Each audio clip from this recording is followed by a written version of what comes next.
Welcome everyone to our Meet the Author series. Today we have Dr. Muhammad Kamal with us from University of Melbourne in Australia, who is going to discuss his book, A Universe in Constant Change, Mulla Sadra and Transubstantial Change. This book is his latest book on the subject, which has been published by ICAS Press.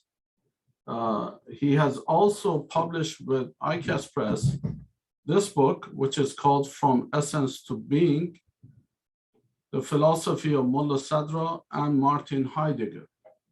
We're pleased to have Professor Kamal with us. Professor Kamal is going to make a presentation for 50 minutes, followed by comments by our discussant, Dr. Zuhair Ismail, who is also with us.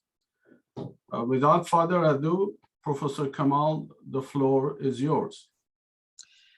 Thank you very much, Dr. Tehrani. Good evening, everyone from Melbourne. I say good evening because it is night in Melbourne and winter.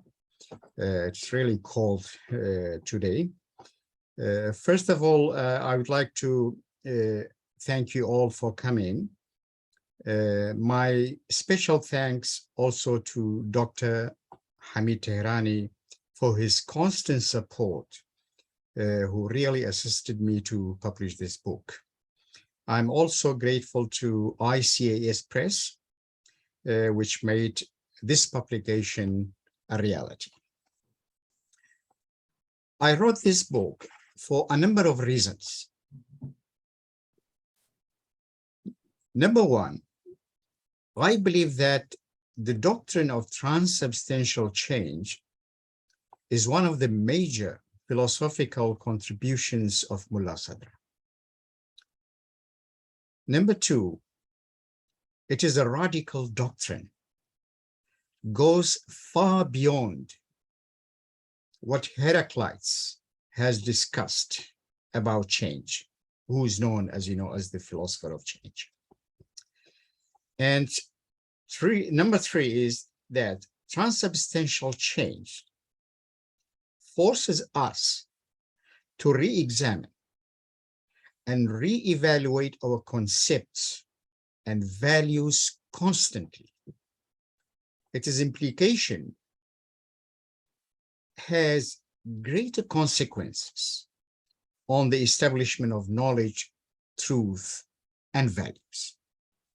So here I'm talking about the main ideas in this book. As you know, Mulla Sadra initiates and develops a radical thinking. He asserts that the ultimate reality is neither a universal form nor a transcendent pure substance, but rather existence. So the question regarding the principality of existence becomes fundamental in his ontology. And in all his philosophical works, he defends and justifies this ontological position. As a result, Mulla Sadra preoccupies himself largely with a new ontology focused on existence rather than entities or beings for his philosophical inquiries. And this is very important. I like to mention this again. When you read Heidegger, this becomes a focal point in Heidegger's criticism of metaphysical thinking from Plato to Nietzsche. And by traveling this way, Mulla Sadra develops a kind of philosophy different from the dominant philosophy of his time, represented by Suhrawardi's essentialism in the school of Isfahan. So for him, the question about the truth of existence becomes urgent and requires a new answer, in which the question about the reality of change emerges simply because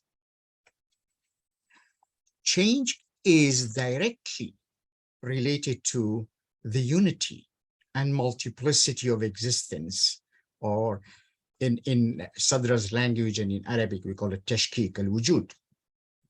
For this reason, I have argued that for analyzing change, it is important to understand Sadra's ontology.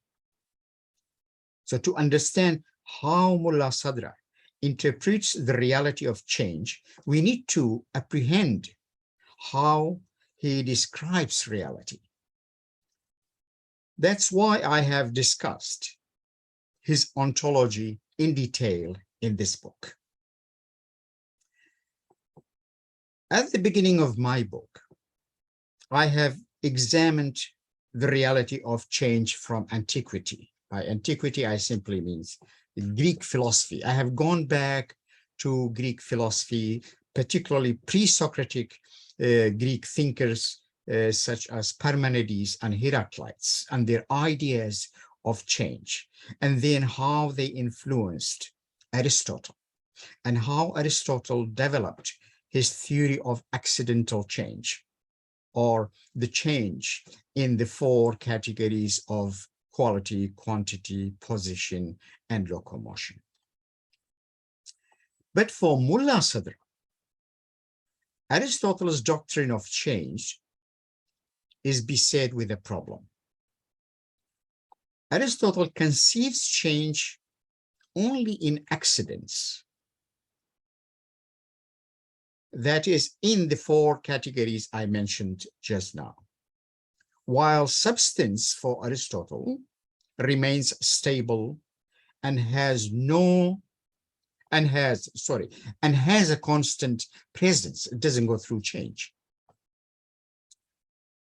It should be remembered that Mullah Sadra, in criticizing Aristotle and Muslim Aristotelian Neoplatonic thinkers like Ibn Sina, does not deny the doctrine of accidental change. So he is not denying what Aristotle is saying. But for him, accidental change does not take place on a stable ground. Change in accidents is the outcome of change in substance, or the substantial change initiates accidental changes. So I want my reader to remember this very well, that Mullah Sadra is criticizing Aristotle and Ibn Sina, and he's not rejecting accidental changes, but he's saying that without substantial change, there will be no accidental change. So in Mullah Sadra's ontology, the transubstantial change, which is change in substance as well as in accidents, governs everything, in the sense that it derives every entity towards perfection. So in this way, transubstantial change becomes a constant progress and development. It is an evolutionary process without regression. And this evolutionary character of transubstantial change becomes a vehicle for progress in the universe or in the world. So transubstantial change encompasses every aspect of life. It is not happening once, but constantly. I like to emphasize on this point because whenever I talked about this doctrine of Mullah Sadra with my colleagues and Christian theologians at the University of Melbourne, at the university where I teach, they immediately mentioned the Christian doctrine doctrine of the sacrament of Eucharist or transubstantiation. And as you know, this is a doctrine, a sacrament very important, particularly for Catholic Christians, and describes how the bread and wine at the Last Supper of Christ change in substance. This is the whole idea. Change in substance to the body and the blood of the Christ. And perhaps this is the simplest version of it described in Catholicism. And as you know, Christian theologians and sects have interpreted this sacrament in different ways. And I have mentioned some of them in the book. So I was really irritated sometimes by this comparison or by this example whenever I said, well, there is a Muslim philosopher who believes in transubstantial change, and they say, oh yeah, we have that, the same thing in Christianity. And in the book also I have discussed the major differences between Mullah Sadra's transubstantial change and this Christian doctrine, changing the bread and wine into the flesh and the blood of Jesus Christ. And to avoid this confusion and this kind of identification, I have come to argue that this sacrament is essentially different from what Mullah Sadra is saying. And I have summarized here my points. I've summarized my views in 2 points. First, I have argued that the sacrament of Eucharist is a religious experience and understood on the ground of faith. Like if someone a Catholic, he strongly believes that yes, the bread and wine were changed substantially into something else. So this is the religious faith. Whereas Mullah Sadra's doctrine of transubstantial change is philosophical, it's not religious, and grounded on his ontological interpretation of reality. Second, Mullah Sadra's transubstantial change, unlike the Christian sacrament of Eucharist, happens in every being and at every time until perfection is achieved. But the substantial change of the Christian doctrine, it happened only once at the time of the Last Supper of Jesus Christ. So this is also a significant difference, because Mullah Sadra is not saying transubstantial change is happening only once. It's happening every time, constantly, and until that particular existent or being will achieve perfection. So when it achieves perfection, then movement or change will stop, which is very logical, because if something is perfect, it doesn't need a further change. So for this reason, in Mullah Sadra's ontology, the world, the universe is dynamic and new at every moment. And from the time of Plato, let's say, no, before I come to Plato, I would like to say something else. What is more essential and at the same time crucial is the impact of this doctrine of transubstantial change on knowledge, truth, values, and particularly identity, which is discussed in chapter 4 and 5 of this book. I stress identity because identity is a big philosophical issue, and it has been discussed by many modernist philosophers from the time of Descartes to David Hume, even to postmodernist thinkers. And Mullah Sadra's view is very different. Of course, at one place, Mullah Sadra says the idea of identity is fictitious, which is similar to what David Hume says about personal identity. He's using exactly the same term, fictitious, but for a different reason. Mullah Sadra's argument is very different from what David Hume has brought, because David Hume's argument is purely epistemological, but Mullah Sadra's argument is ontological. And in light of this doctrine of transubstantial change, nothing in the world remains permanently viable, because its existence is constantly changing. And from the time of Plato, now I come back to Plato, the identity of a particular existent is founded on a stable ground, such as ousia or substance in Greek language. But since every existent changes constantly, it requires new identities. And the identities are never fixed. Consequently, for Mullah Sadra, the idea of personal identity, for example, becomes fictitious,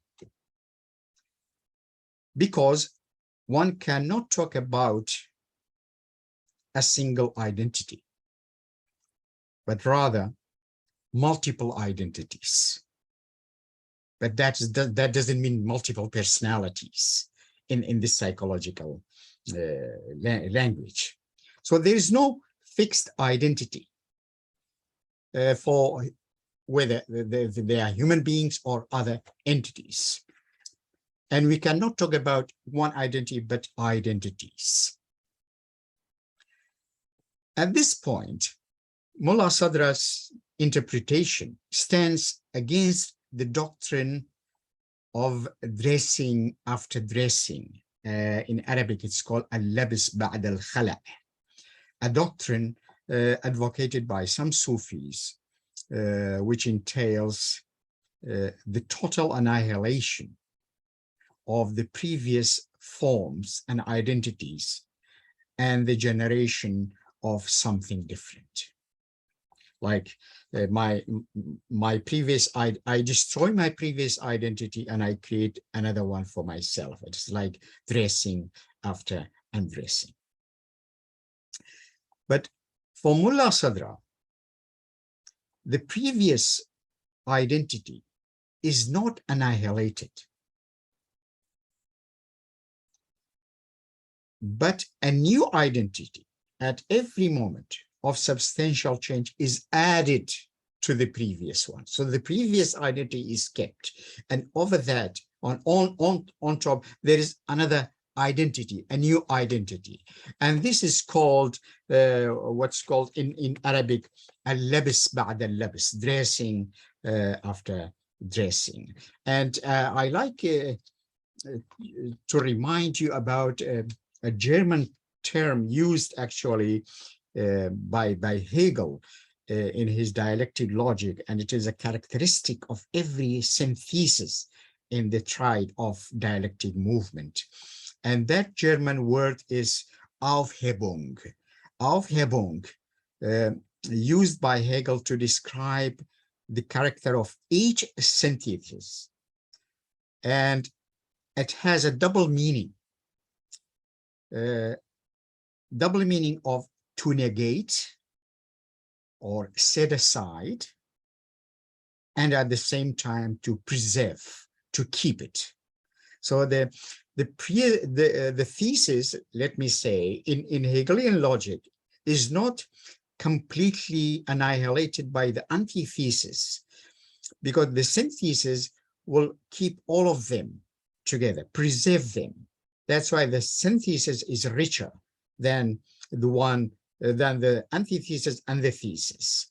So this is, I don't say this is exactly the same thing what Mullah Sadra is saying, but again, Mullah Sadra long time before Hegel says, well, the identities are not annihilated.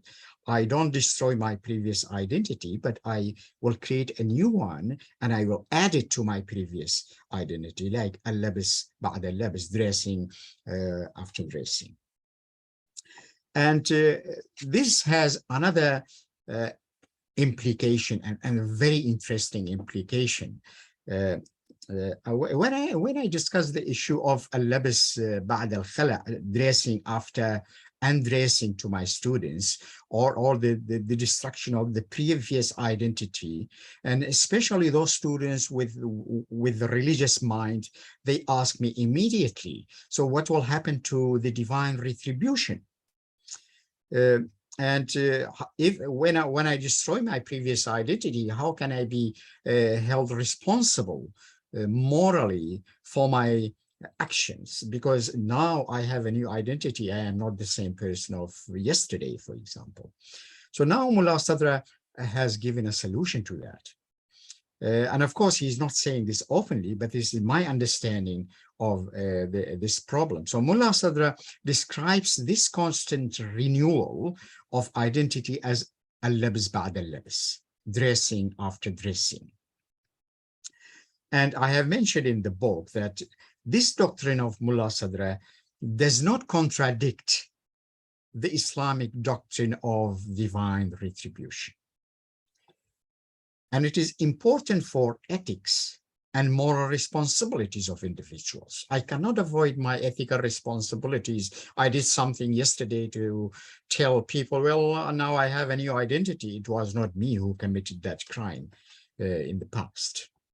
So I am morally responsible because no one loses his or her own previous identities in the process of transubstantial change. So in this way, no one can escape moral responsibilities. And this is something very important here. I think this is the implication of transubstantial change. It's also important to know that while change for Aristotle is a naturalistic process, it is the characteristic of corporeal objects and is the topic of his physics. While for Sadra, it is an ontological principle determining every mode of existence. So as long as an existent suffers privation, it undergoes change. And everything suffers privation in the world.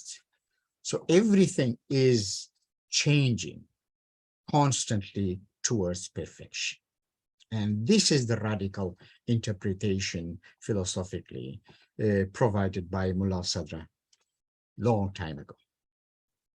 And I think it's more radical than what Heraclitus has said, or what even Hegel is describing it in his dialectic logic.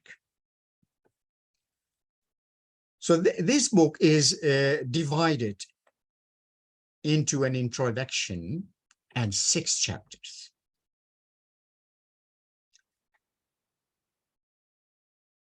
And my investigation into the meaning of change and it is development from pre-Socratic philosophy with Heraclitus and Parmenides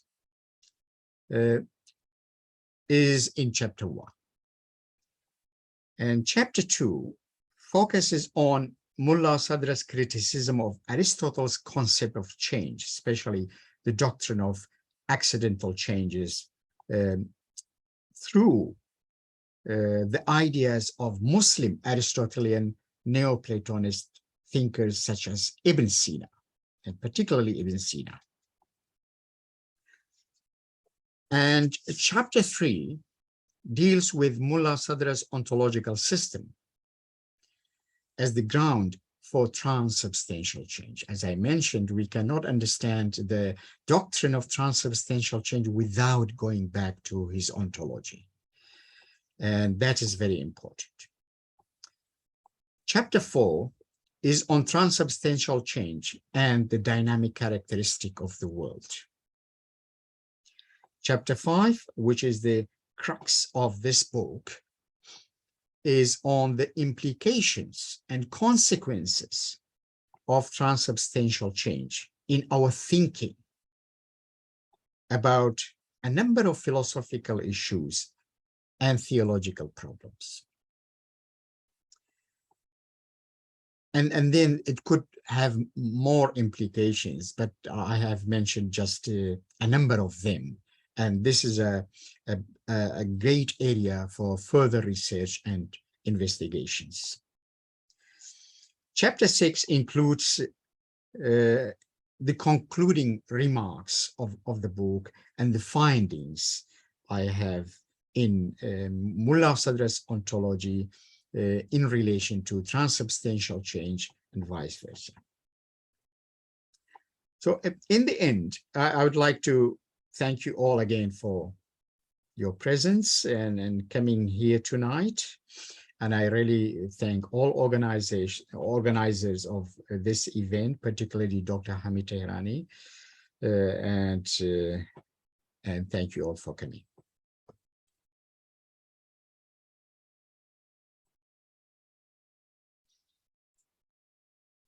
Thank you very much, Yeah. Professor Kamal. Now, we're going to ask Dr. Zuhair Ismail as the discussant to make his comments. Dr. Ismail, you have about 20-25 minutes if you would like to talk for the duration, or after that we'll open the floor to questions.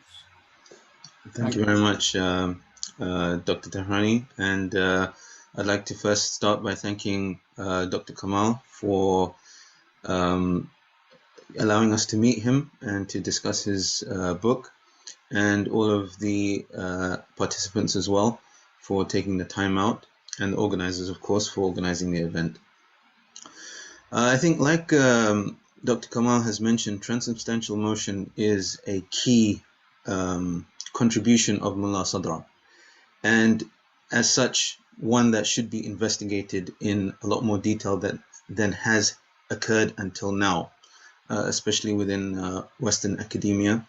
And of course, Dr. Kamal's book is a very important contribution towards that field, as he's presented his reading of Mullah Sadra's theory, as well as added some very, very interesting reflections of his own through tracing the idea of change, which of course is very important for any philosopher, because the nature of change is something that is intuitive. We all know that change occurs. And for a philosopher, we would like to know why that change occurs, or have a framework of thought to understand what changes and why it occurs. And of course, any book that is to do with Mullah Sadra will have to find the roots of change within existence. So these were all very important points that Dr. Kamal brought up in his book. And I mean, like Dr. Kamal also mentioned, chapter 5 is the most important part of this book, in the sense that many of the ideas that are discussed leading up to that point are things that are available to kind of read around the topic in terms of, change in the views of Plato, Aristotle, and then coming up to Mullah Sadra himself. So, I mean, for the discussion aspect of it, I think I would like to hone into this issue of identity and relativity, which I think is very novel, especially the reading that Dr. Kamal has given, because you would not generally think of Mullah Sadra as a relativist. You would see him and all Islamic philosophers in general as objectivists. But there is a specific way that Dr. Kamal kind of points out that Mullah Sadra can be in some way considered a relativist in a specific type of area. And that is with this idea of a change in identity. Now, identity itself in the thought of Mullah Sadra is to do with existence. So every existent is given a kind of portion of developing existence, but the development of that existence doesn't, if you like, doesn't switch its identity. In this sense, when I talk about identity, I'm translating the word tashakhus. Tashakhus, every existence has its tashakhus. And of course, there is a lot of discussion of how tashakhus cannot be more than one tashakhus. You can't have tashakhus and then another tashakhus, because then you basically have another being. So when we're looking at relativity here, like Dr. Ma, he's also indicated when he said you don't psychologically change, if you want to use that term. A being doesn't change in its fundamental existence. If it was to do that, it would have to come out of existence, and then it would have to become a different existence. So here, in terms of relativity, we would not be going for a kind of unstable world where things are in constant change in terms of their existence. So, for example, let's take you or me. We all have our tashakhus, yeah, and that is determined by our existence. That is something that, even if we are looking at change in terms of development, it is not a fundamental change that would change our tashakhus. Rather, when we're looking at identity here, I think perhaps we're looking more in terms of how a peripatetic would give a definition to a substance. So, for example, if we take a human being is a rational animal. Rational animal goes all the way back to Jawhar. Yeah, it's Jawhar. I've forgotten all the stages at the moment, but Nami, Hassas, Mutaharrik bil Irada, Natiq. So it is that Jawhar that is changing. Okay, not the existence of a thing that is changing in the sense of tashakhus, but the actual Jawhar that is changing. The Jawhar is developing, and we see this later on in Mullah Sadra's works when he talks about the hereafter, because in the hereafter, when we have tajassum of a'mal and a person then manifests their reality in a form, that form might be, for example, if they had done many good deeds, would be an angelic form. So what would happen to the Jawhar is it wouldn't just be in Haywanun Natiq, it would be Haywanun Natiq and another fasl that you would add there to indicate that it was a Malakuti, for example, existent. Or conversely as well, if you were moving the wrong way, then we would have Insan, Natiq, and let's say Khinzir, pig. For generally, when we talk about the tajassum of certain a'mal, they have certain forms. So, for example, a pig would be identified with someone who was gluttonous, or an ant is identified for someone who is stingy, and so on and so forth. So, what Mullah Sadra brings here at this point is that he wouldn't change the Jawhar in a way that would contradict what that being was. So you don't become an ant, or you don't become a pig. You become a human ant, or you become a human pig. And that is the development of your Jawhar in line with the path that you have taken. So this is a very interesting area. And although much of the attention of the book is focused on charting the developmental kind of thought around change and showing Mullah Sadra's kind of contribution and then indicating towards those implications, I think this here is an area that really needs to be fleshed out in a lot more detail, because when we talk about relativity and then talk about truth and how truths are then changing, we also have to be very careful about which truths are changing. And there is a kind of very general statement right at the end of the conclusion where truths are relative. Of course, here, if you've read the book, then you will realize that the truths that are being talked about are not every truth. For example, existence, nature of God are not things that change.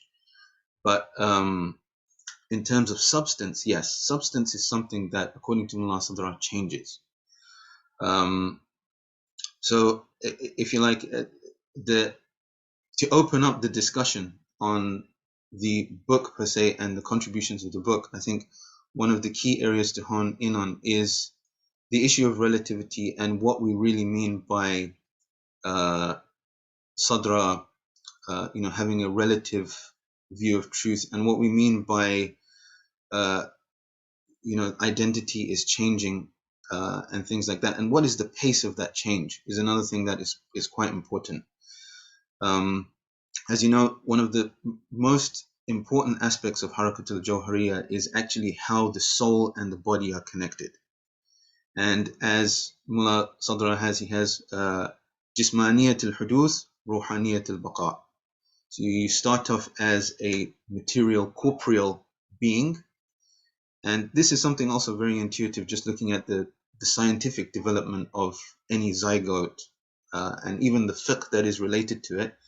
We have, if you like, pure matter in the beginning. And in that sense, in that case, even in our fiqh, we are allowed to abort. If there is a good enough reason to abort a fetus, we're allowed to abort until the entrance of the ruh, the entrance of the soul or the spirit. Now, Mullah Sadra doesn't see the spirit as something just like, if you like, reserved in one place, and then it just kind of comes down to the body.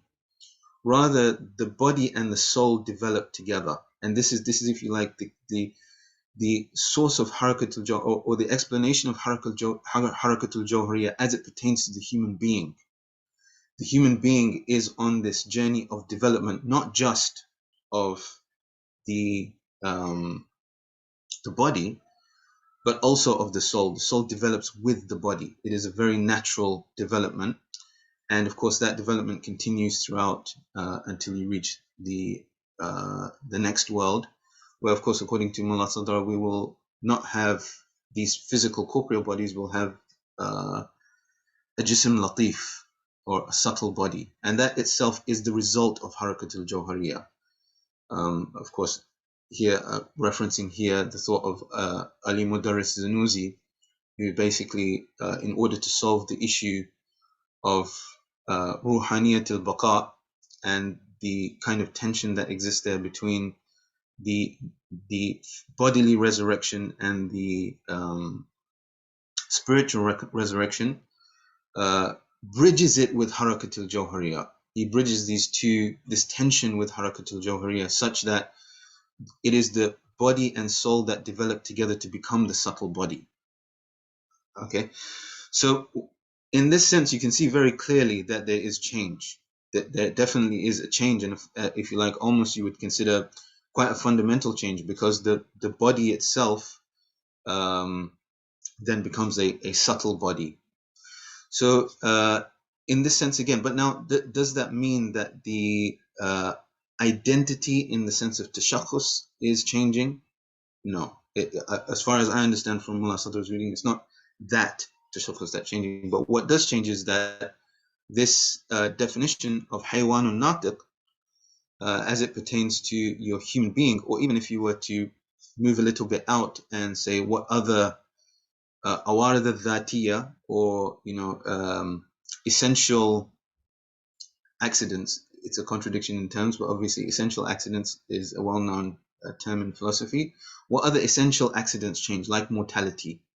Because obviously the human being, once they don't have a jism thaqil, or this is not mortal anymore, they continue on to not being mortal. So that's a very important change in the awarid al-dhatiyya. So just to pull in all of those different things that, as if you like, occurred to me, at least as I was reading through the book, is that I think there are this first of all, this book is a very important contribution. It provides us with a reading of transubstantial motion, which is quite novel in a number of aspects.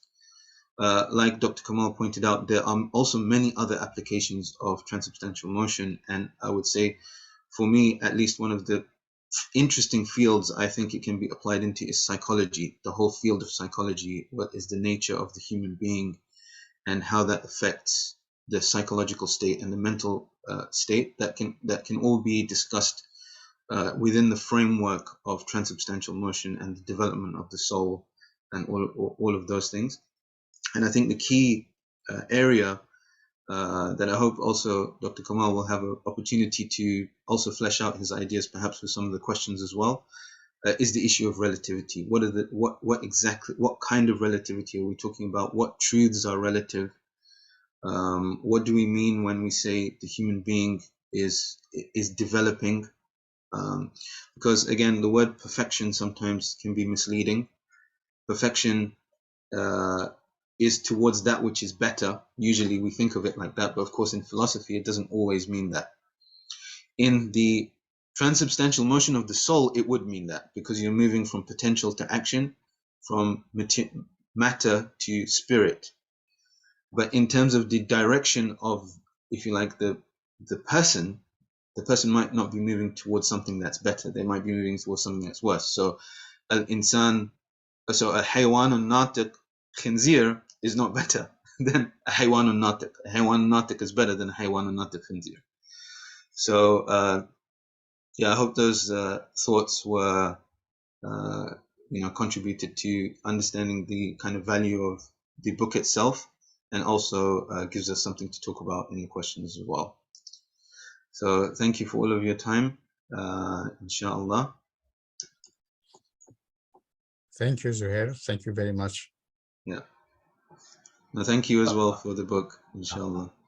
Thank you, Dr. Zuhair Ismail, for your comments.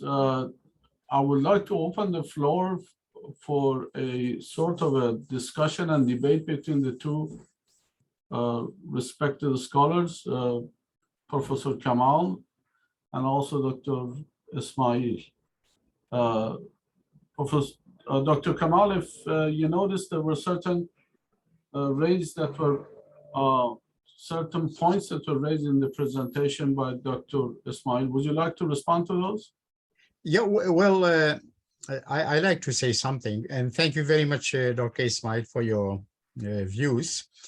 They were all useful and important. As I said, this is only an attempt by me to write a book on transubstantial change, and it is only the beginning, at least in the English-speaking world.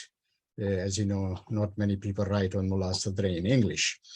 The idea of relativity is very important here. And when we hear it, we get disturbed when we say, well, there's relativity in Mullah Sadri's philosophy, because we have been trained by Western philosophy and the idea of relativity in Western philosophy. We usually relate relativity to the way we perceive the world through sense experience. And as you know, sense experience is different from an individual to another individual, from time to time, from place to place. And most of the time it leads to doubt or skepticism. And I'm not talking about this kind of relativity when I deal with the idea of change. I'm saying that since everything is changing constantly, so it is difficult really to have a single truth forever.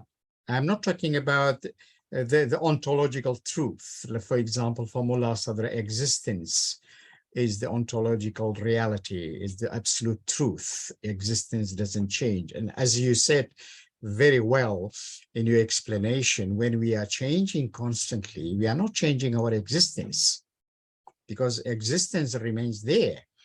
If we change our existence, the way a person is becoming, as you said, becomes an ant or an animal from an insan and natiq, that's impossible. And so the whole idea of relativity here is related to this idea of change, which is constant.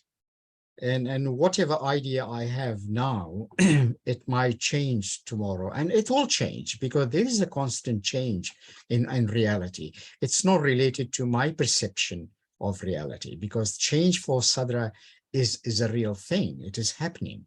It's not based on a human perception. So I think this is a very important area for research. and it needs further analysis. And I am happy I have provoked the minds of readers here. They should think more about it. And thank you very much for your comments.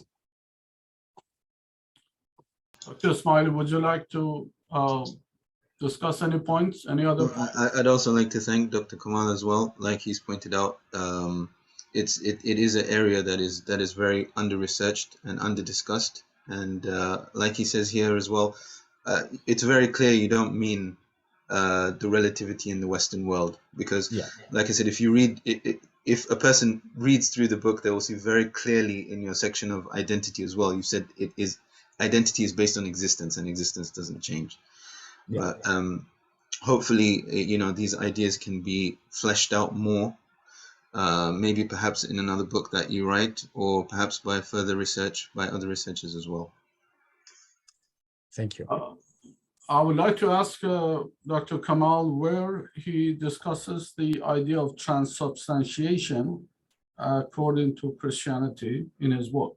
Which chapter do you discuss this? Oh, let me see. I think it is there. I have mentioned it. Let me see.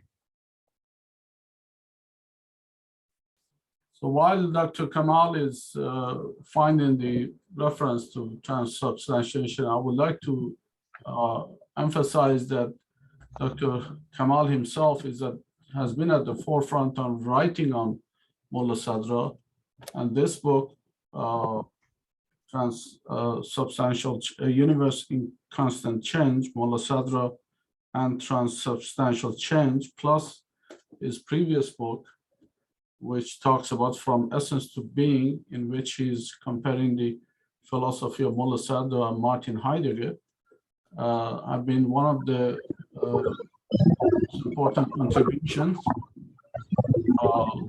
Brother Rahim, could you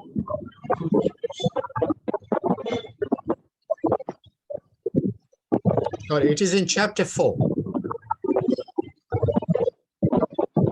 Yeah, chapter 4, page 176.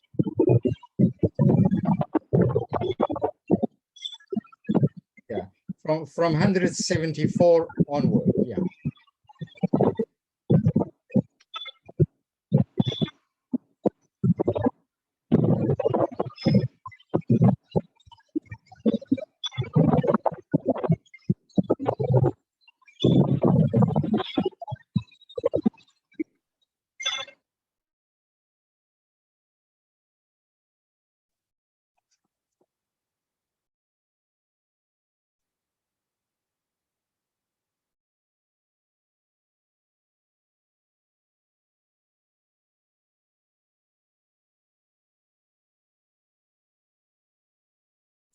Dr. Kamal, please go ahead. Hello, do you hear me? Yes, I can hear you. Yeah, I said it is from 174. Yes. Yeah, page 174. 174, yeah. Yeah.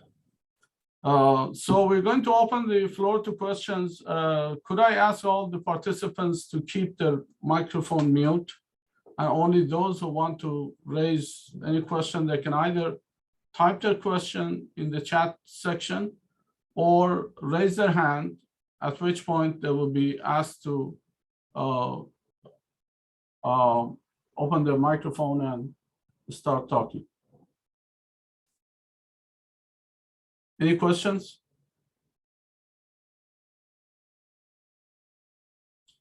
Well, while again, I would like to raise another point that deal with another point that Dr. Kamal has discussed. He said that there aren't that many writings on Mulla Sadra.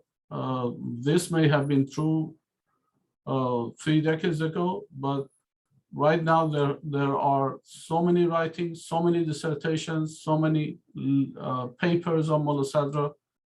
So we are grateful to individuals such as Dr. Kamal for having devoted their academic life to explicate the intricacies of Mulla Sadra's thought And I think, of course, the floor has now been open to questions. The first question is from Najis Mirza, who says, excellent discussion, glad I could join. Many interesting aspects, in particular, how we can understand more about transubstantial motion, identity, and psychology. So it's more a comment. Unless Najis Mirza would like to raise a question, we'll go on. Okay, please go ahead, Najis Mirza. First of all, salam, and it is an extreme pleasure to be in a discussion with Dr. Muhammad Kamal. Though I have not read the book, but the discussion has been very insightful as an introduction.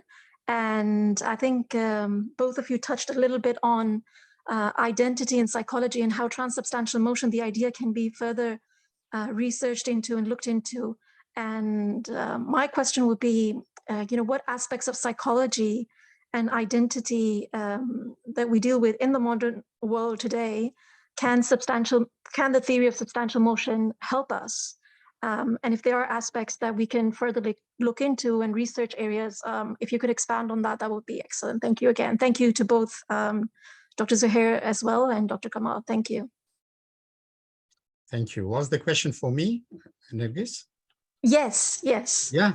Yeah, okay. Well, thank you very much. But as you know, I am not a psychologist, so I find it difficult to say anything about the psychological implication of transubstantial change. But I'm sure there is a significant implication over there, and this is open for the psychologist to deal with it. And I know some people who are working on Mullah Sadra and Sohrawardi from psychological perspective. But I personally don't know how to apply transubstantial change psychologically because I am not a psychologist. So I'm sorry about that. Yeah.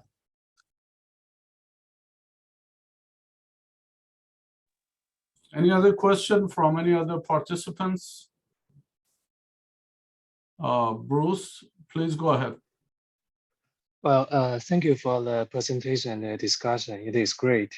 I just have a question about knowledge. Like Plato in his Theaetetus criticized Heraclitus, says if anything is in a constant change, if everything is in a constant change, then knowledge is impossible. I wonder, is this criticized applied to Sadra as well? Now your question is addressed to Dr. Kamal, yes? Yeah. Yeah. Yes, Bruce? Yeah. Yes. Yeah.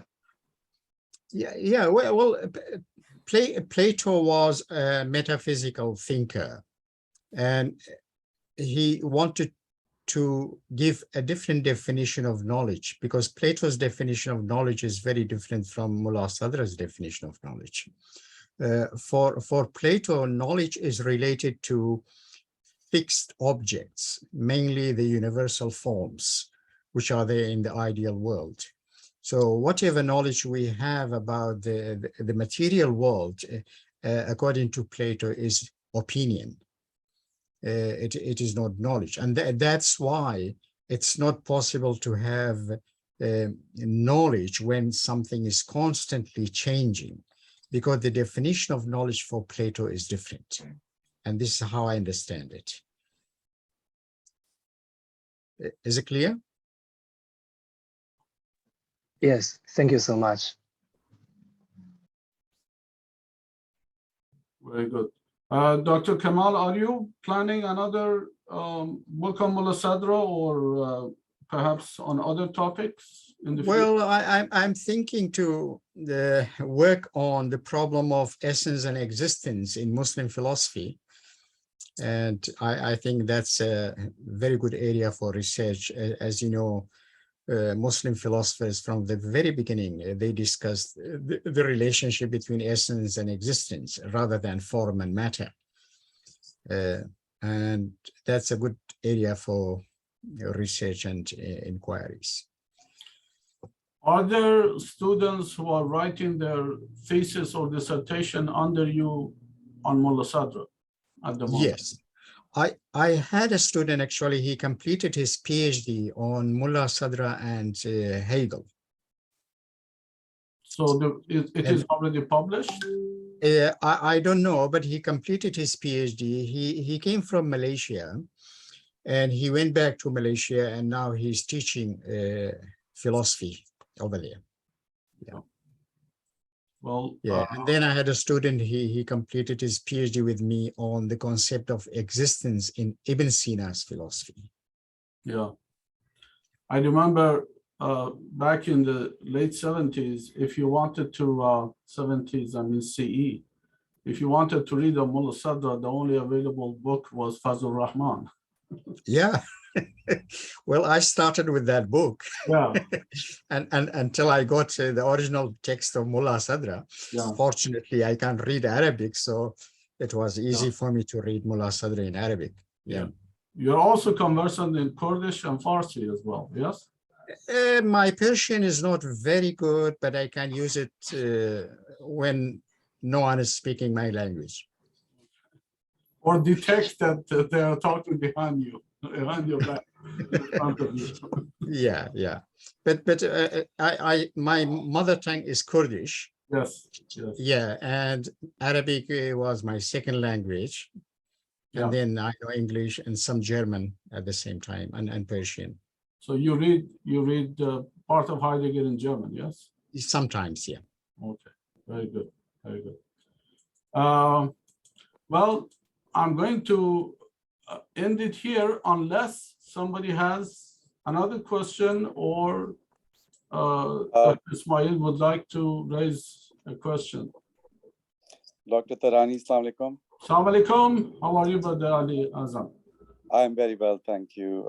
It's a pleasure here to listening to this insightful discussion, both by Dr. Kamal and Dr. Zuhair. There's something that I would like to kind of not add, but kind of, you know, put it out there as in defense of Aristotelian doctrine. So what I would like to say, basically, it's in the transubstantial motion described, I think there still remains a bit of an abstract notion of change. And I think as Dr. Zuhair mentioned that, you know, this area of philosophy needs more research, I think also to go back to understanding Aristotle's ideas more concretely is also an area of research that needs to go hand in hand. Otherwise, there is no defense of what he's trying to say. So I think that while Mullah Sadr is transubstantial motion, in some ways, you know, provoking a kind of a change, but as Dr. Zuhair said, the identities of the beings are not really changing. So in some sense, we can understand Aristotle's idea of actualization. So it's in different gradation that a being, let's say if we take an example, because it will stay abstract until we take a very concrete example. So if we take human, as Dr. Zuhair also pointed out, or humanness, for example, the idea of humanness, the substance is actually just progressing towards the actualization. So the identity is, although changing in some sense, but the main essential identity remains the same of that object. And I think to bring it into the psychological domain, I think it'll be important we can take it from Hegel thesis, antithesis, and synthesis, in which he's talking about the idea of alienation to try and, you know, accept both parts of the polar wholeness of something. And I think in psychology, we can understand in real life, in practical kind of last couple of 100 years of how human progression has taken place. For example, truth is ever changing to the extent that, you know, 100 years ago, we had very different ideas about morality in terms of when it concerned women or impoverished or minorities, and the human rights that have now become, you know, have progressed. It's our understanding about the truth to accept certain truths as what we wouldn't have accepted, you know, 100 years ago. So that is the change, psychological change that is happening within us constantly. But to keep it in an abstract kind of change, I think it it will not be easily accessible to understand the whole idea. So I think Hegel's help us here with his, idea of taking away, removing alienation and bringing the two aspects of the wholeness together. So I think there is a lot that can be done to be found in Aristotle's ideas of actualization. And I think that the idea of his, and of course, in knowledge as well. So I think Plato and Aristotle somehow seems to be relegated in pushing the idea of transubstantial motion, but I think it is grounded very much in Plato's, in the Neoplatonic kind of understanding of both the four causes of Aristotle, at the same time the divided line of Plato's. Not everything what Mullah Sadra is saying is incorporated within those ideas. So I think it is important to keep the research on Plato and Aristotle as well in trying to see how these ideas have emerged out of certain ideas rather than making an alienation between the two ideas. Thank you very much, Mr. Ali Azam.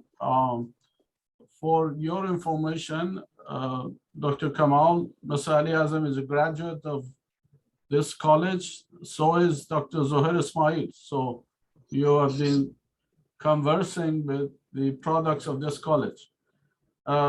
If you would like to comment on the comments made by Mr. Ali Azam, first of all, Dr. Kamal, and perhaps Dr. Ismail, please go ahead.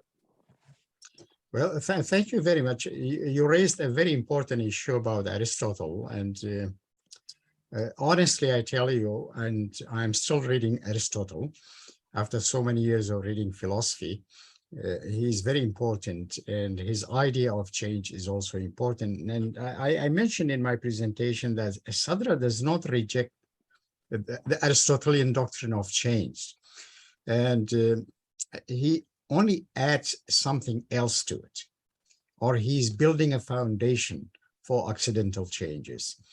And whatever, and Aristotle has also talked about substantial change, but he says substantial change occurs only at the time of coming into existence or ceasing to exist. He has mentioned that, but the change from potentiality to actuality, which is taking place every time, and Sadra also has talked about that, it's not a substantial change in every existence. It's something very different. But I agree with your comments and analysis there. And I mean, you are right, Aristotle is very important, and we should look at him again and again. Thank you very much. Any comments, Dr. Ismail? No, not too much to add there. I mean, I think also in reading Mullah Sadra, what you will find is Mullah Sadra actually thinks that his ideas are in line with the ideas of important philosophers like Aristotle and Plato, and he makes a lot of effort to show that actually the philosophers have been talking about the same kind of thing. They are all, if you like, enlightened, and that enlightenment takes on different expressions.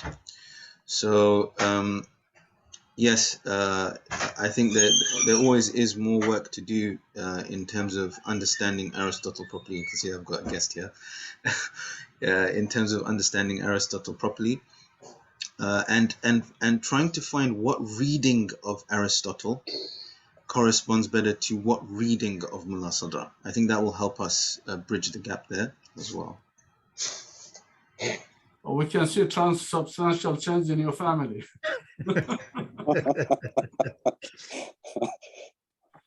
Okay, next question from Shahida, who has thanked Dr. Kamal for his presentation. And she has said, in your opinion, which Western philosophy today comes close to the principle of Mullah Sadra? Would you recommend that we read Essence of Being before we approach this book, i.e. A Universe in Constant Change?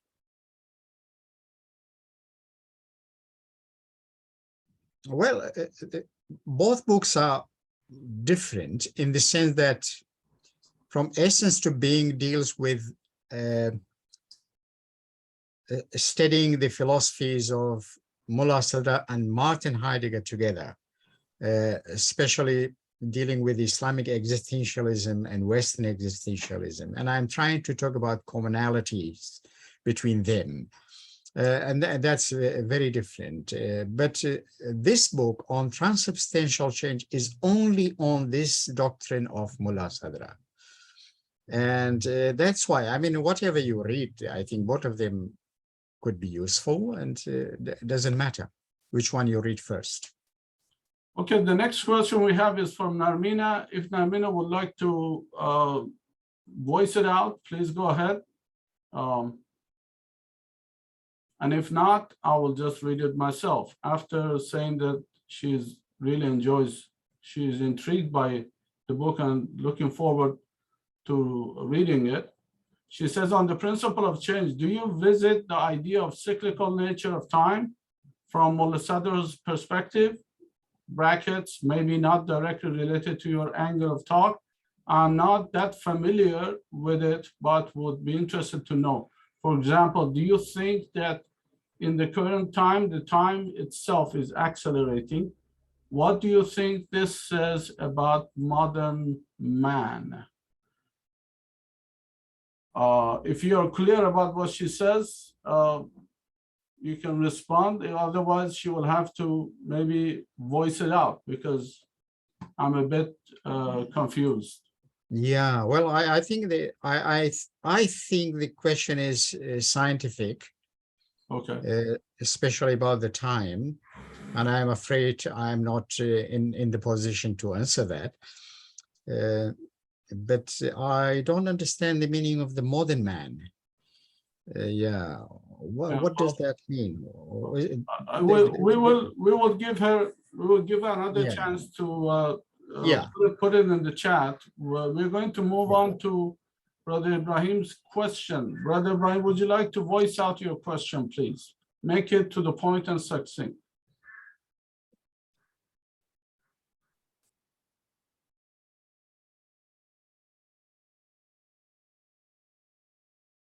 Okay, I will read it then. He says, I submitted a question while registering for this beautiful presentation. My idea about constant is not varying. I'm from physics, math background with the study of psychology during my MED studies.